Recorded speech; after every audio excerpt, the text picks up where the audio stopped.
Hey there, and thanks for joining us for Making Sales Social Live, coming to you from the Social Sales Link virtual studios. I'm Bob Woods. Bryn Tillman and Stan Robinson Jr. are here as well. How y'all doing today? Good, Bob. We're happy to have you back. Yes, Yeah, indeed. limited, but I'm here, and I definitely wanted to pop in, especially to this one because this one is going to be really good. And we were talking about it just in the green room a little bit before we hit live, and this one's going to be a really good one. So, enough talking about what we're going to talk about, and let's start actually talking about it. So today we're going to bring you a specific method that will enable you to climb your way to success when it comes to transforming your local networking efforts into a LinkedIn development engine. And this is a I see what you did there kind of thing, as we've put an acronym to this method, which is CLIMB. Now, here's what it stands for. We're going to be talking extensively about it, but it stands for collaborate, leverage, introduce, move, and bridge. And it's important when, especially nowadays, we tend to treat networking and LinkedIn as two separate worlds. But when you climb, you can bring them right together, right, Bryn? Absolutely. And I'm really excited to kind of break this down. And ultimately, this really came out of, we're teaching LinkedIn and networking. And one of our clients said to us, all right, so now I'm at the networking event. Now what? And so that's where, like, this methodology then, or where this became a methodology, right? So it moved it from here's a great thing to do around networking to literally like this is a methodology and a cadence and a campaign that you can run. And so I'm really excited about that. Yeah, great. So let's get underway by talking about the C, which is collaboration, and this is something that most people probably never even think about. And but it's a really good way to maximize this entire effort and to get things snowballing for you as well. Snowballing is great, especially when I look out the window and there's so much snow at the wall. I'm happy to start with this, right? So the collaboration is with people that are running events. So that's where we would start. For example, if you are part of a chamber of commerce or an industry group or some networking opportunity where you're meeting on a consistent monthly basis, or there are even weekly meetings occasionally. And in preparation for today, I did a little search, which actually just in Gemini, and I literally said, let's tell you, list free websites for events like Eventbrite that are local. And I got dozens. So if you are not part of a chamber right now, and although if you are going to use this methodology, the Chamber of Commerce might be the best place to start. You can look at events in Eventbrite, Ticket Tailor, Ticket Leap, Zephy, Ticket Source, EventBee, Luma, Meetup. I mean, there's just an enormous amount, and you can search for free events. And there's a couple of reasons why we want to do that. So if you don't have those relationships yet to collaborate with, this is a good place to start showing up. So why Chamber of Commerce in the collaborate side is the chamber has a goal of growing its membership, right? It's really important to them to get new people in the door.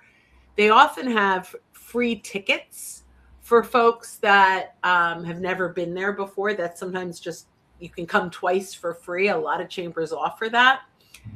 But you can also collaborate with the chamber leadership and say, hey, I'd like to help you grow your members and get people that I'm looking to meet in front of, get in these meetings. So even if there's a small cost, they may say, yeah, no, I'd be happy to donate 4 or 5 seats if you bring in these types of people. And I'm not going to get into the strategy or tactics around this, but you can also open up your connections to the chamber leadership and say, who on my list do you want to know? right? So you could even invite other people in your network, even if they're not your prospects, because it will help the group leader grow their membership. So the collaboration part is huge, right? And I think this is under leveraged. I know very few people that really take advantage of this opportunity. I mean, I'll just share back a decade ago or more almost, I was the membership chair at the local Chamber of Commerce when I was working at the bank. And it was amazing because not only did I meet new people that came in, my job was to grow membership. So inviting people I wanted to meet in person, it was just a huge win. So start thinking about or finding the networking opportunities where you can step in, bring value to that group, but also leverage that group to invite people to. Anything you want to add to that, Stan? No, I think it's brilliant because in as much as we talk about AI, the value of human relationships and meeting people face to face is going to keep getting higher and higher and higher. I love that. Can you just elaborate on why you see that, where relationships are now even more important with AI, where most people are stuck in AI is taking over relationships? Yeah, because of the trust factor, because of deep fakes, because AI generated videos are so good that you can't tell what's real and what's not anymore. Mm-hmm. And so when you meet someone face to face, it's for real.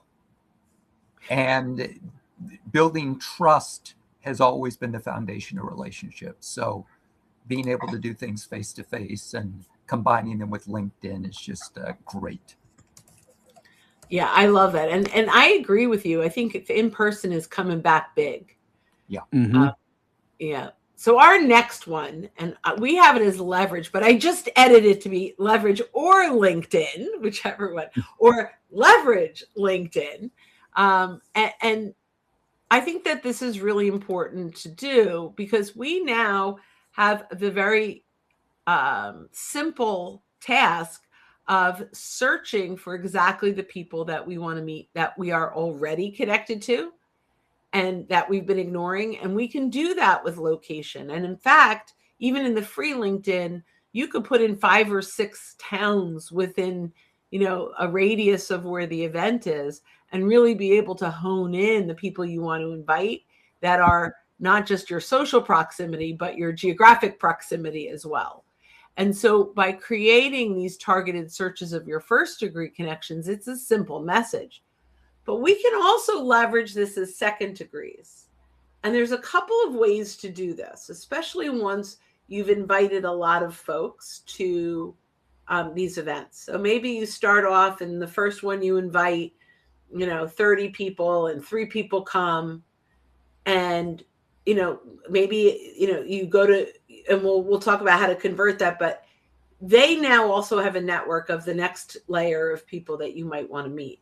So as we grow that, and I'm jumping ahead to the bridge, so in Climb, but ultimately we want to leverage LinkedIn and our first degree connections first. Who do we already know within specific area? And there's very little, if any, other software platforms that can do that for you. Well, there's none that can do your existing connections except LinkedIn. But even searching a zip code radius or so, like I could search a zip code radius and I'd hit Staten Island and I'd hit Manhattan, but those folks are likely not coming out to my local event in West Orange, right? Mm-hmm. So I can put in 5 or 6 or 7 towns and really hone into the towns where people might drive to my local event. Mm-hmm. So leveraging LinkedIn to build that list and then reach out to that list. So, hey, Stan, not sure if you're a big networker or not, but I'm attending an event in Westfield, New Jersey. That's really going to be an outstanding opportunity to meet local businesses. I want to just reach out. I have a couple of complimentary seats or tickets. If you're interested, let me know. I'm happy to send one your way. Mhm. There's no pitch in this. There's no, it's just, hey, are you available? And because we've really honed it in well by location and by ICP, your ideal customer profile, the filters, the CEOs of certain industries that you serve, or whatever that looks like, we now have a very tight list of our first degree connections that we want to re-engage. And then we can cold outreach to seconds, but we won't need to, because the people we've now engaged have a network where we could say, I'm so glad you were able to attend XYZ event. You're connected to a few other folks I'd love to invite to my next event. Do you have a moment where I can run these names by you and see if you think it makes sense? And so at that point, if they want to come to the event again, just say, unfortunately, they only allow someone to come free once, or I only have that. But I can ask if I can get you in again, or, whatever that is, or, if you're interested in joining, I think you get a lot of value from it, or whatever that looks like. But we can go to their next level. So really great in that leverage position. Anyone want to add anything to that?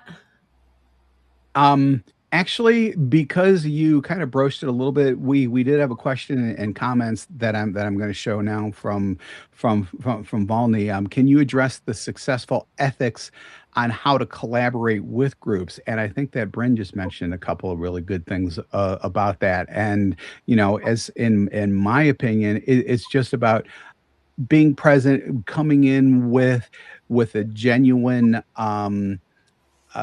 genuine thoughts about just helping people and about expanding networks, and not there to do anything slimy, or however you want to put it, whatever way you want to put it there, but really going in with that, not a servant mentality, but like a peer-to-peer yet helping others mentality, I think is probably the best way to put that.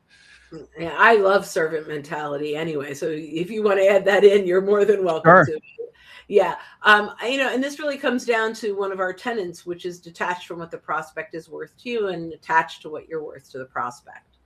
So the ethical side of this is that you're not looking at them as a prospect yet, even though they fit your prospect criteria.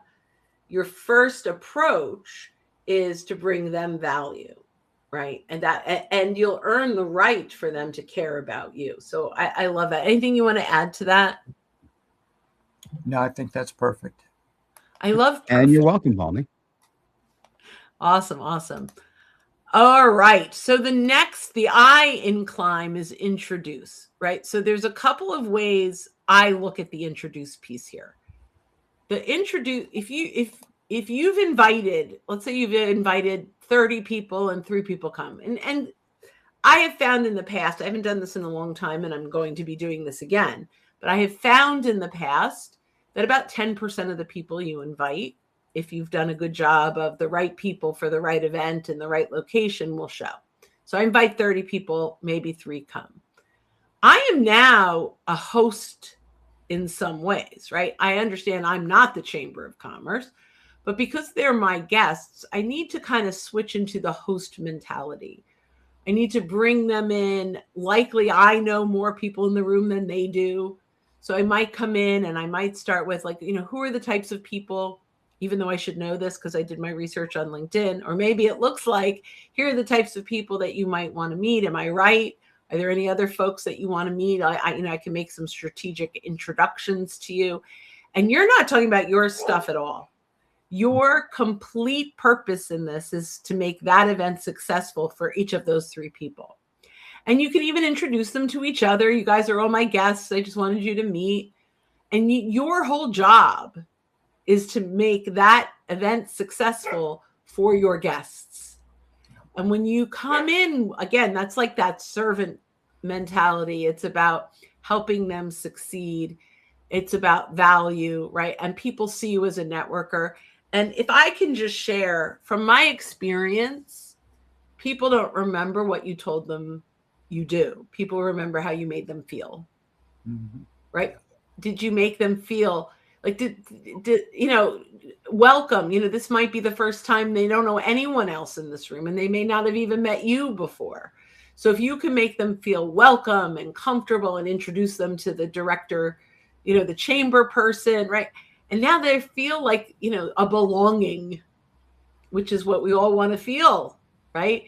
I heard Brene Brown say, I'm bringing this in but she said the opposite of belonging is fitting in. And I thought that was one of the most interesting things, because I went, what does that actually mean? But fitting in means that you are working to change yourself to fit into a situation, where belonging means that you are there open arms with who you are. And so when you are brought in through an introduction with someone that already belongs, now you're like, hey, this person belongs here. You can be natural who you are, right? You don't have to figure out, how do I fit into this? How do I fit into this crowd? And so I thought that was really interesting. So anyway, thank you, Brene Brown, for always making me think deeper. So anything you guys want to add to that? I think welcoming people personally makes a huge difference, because, as you said, one of the biggest challenges with networking events is you're there to meet new people, but most people aren't comfortable walking into a room where they know nobody, and it's okay, especially when people are already in groups talking and you don't want to break into a group. But if you simply take them by the hand, so to speak, Bryn, this is Bob. I think you guys would enjoy getting to know each other, and it makes for a whole different atmosphere and feeling. So it benefits the chamber, it benefits the person that you brought, it benefits the people that you're introducing them to. In the long run, it'll benefit you. Yeah, and I do think that when it comes to benefiting you, there is something about being seen as either a leader or the person who is bringing other people together. And there's just kind of a natural magnetism there. And just by doing that alone, people are going to want to get to know, hey, who is this person? Why, they seem to be, really great, and they know people around here. Why don't I just find out a little bit more about them? I do think that there is some intrinsic value in doing that as well. That's awesome. And thank you, Jackie. And yeah, I'm glad that you agree. Jackie says it's 100% true. Mm-hmm. And thank you so much here. I guess International Podcast for Entrepreneurs 30 Years. I was her LinkedIn teacher years ago. Well, welcome back, Jackie. We're happy to have you here. Things have changed. Things have changed from years ago, Jackie. So glad to see you back. With both LinkedIn and us. Yes. Wonderful. Okay. So I think we did introduce Now Move. This one, Move. This is where this really went from a fun activity to do to a real sales campaign, right? Where we're creating the next opportunity. We didn't just bring value. And this came from, we work with a lot of bankers, and this came from bankers saying, I've got people showing up at my events all the time. How do I convert that without being salesy? And so we came up with move them from the networking event to an in-person meeting. So it could be something like this: Bob, I'm so glad you got value out of tonight.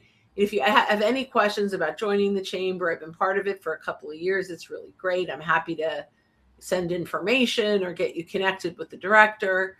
And it seems like you really like networking. And if you're open, I'd love to continue this collaboration, back to collaboration.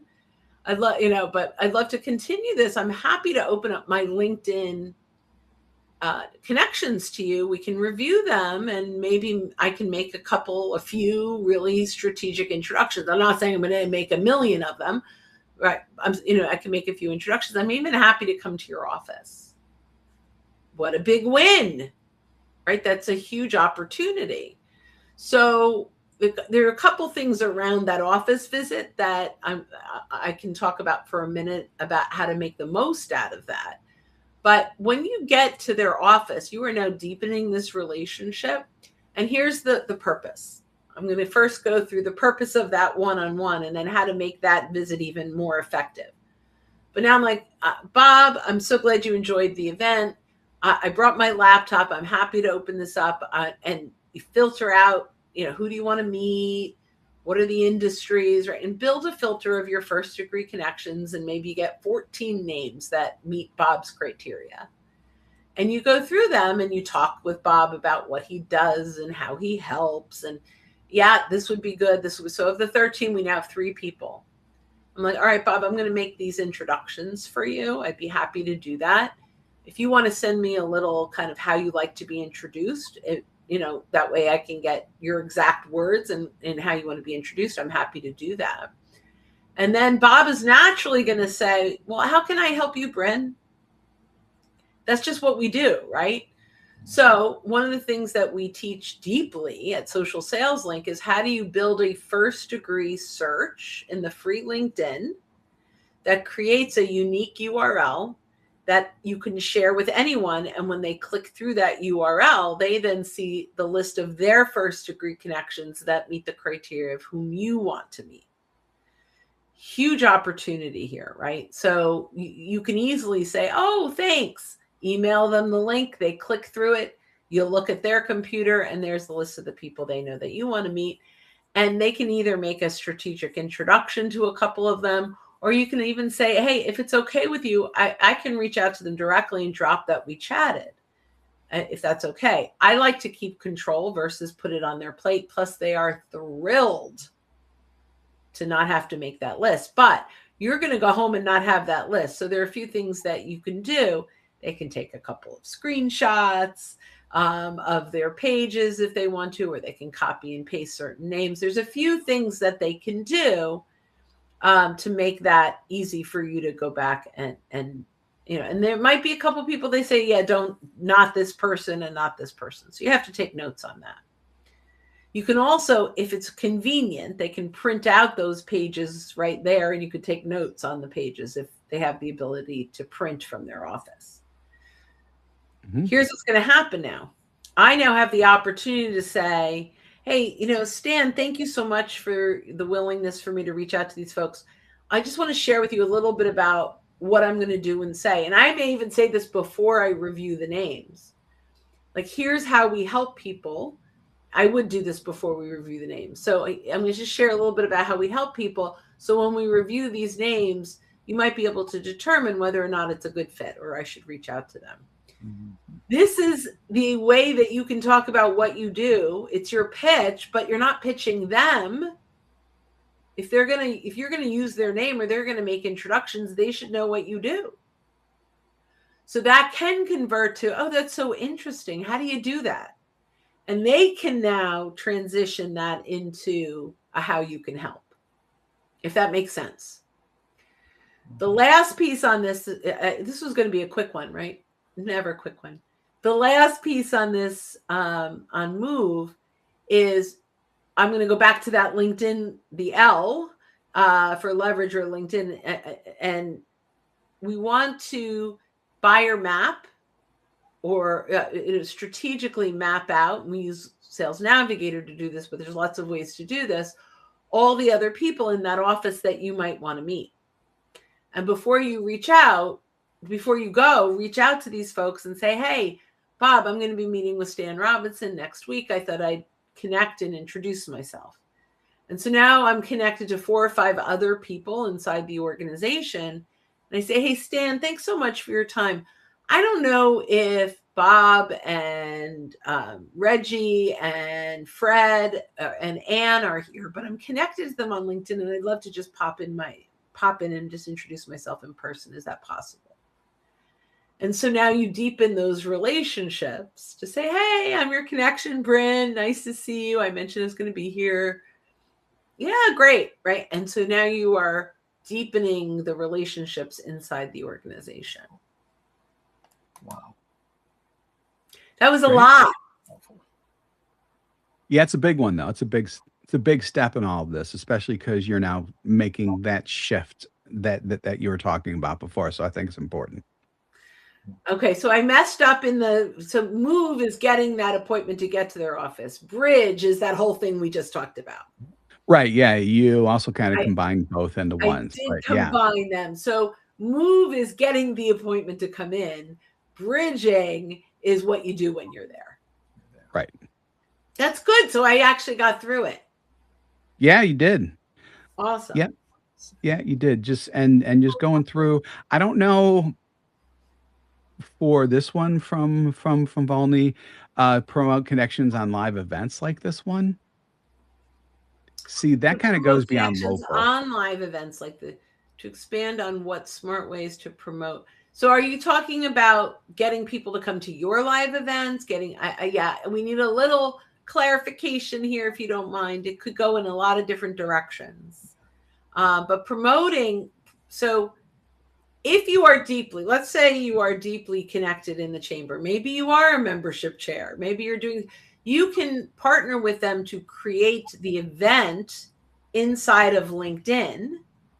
So it becomes a LinkedIn event. Now, there may be an external link where they still have to register, but you have this LinkedIn event. And now you can actually invite up to 1,000 people a week.